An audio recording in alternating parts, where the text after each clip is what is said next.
Kabisote, titira na naman tayo ng isang pagkain na tiyak makaka-relate ang lahat.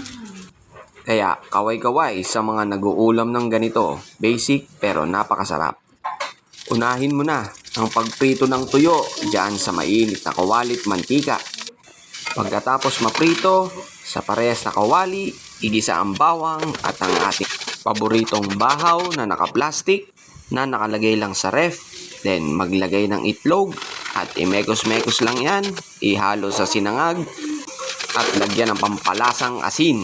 Sa isang maliit na kaldero, magpakulo ng tubig, ilagay ang bagong flavor ng Lucky Me Beef Chili Mansi.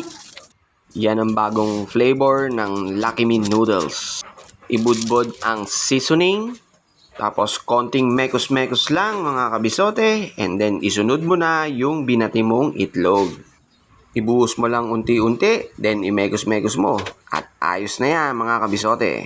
Napakasimpleng ulam na tsak makaka-relate ang lahat. Para kang bumabalik sa pagkabata nito. Noong mga panahon na estudyante ka pa lamang at umuulan-ulan na malamig ang panahon. Napakasarap humigop ng sabaw at isawsaw yung tuyo sa suka na may sili. Oh, ano bang hinihintay mo kabisote? Tara, kakain na!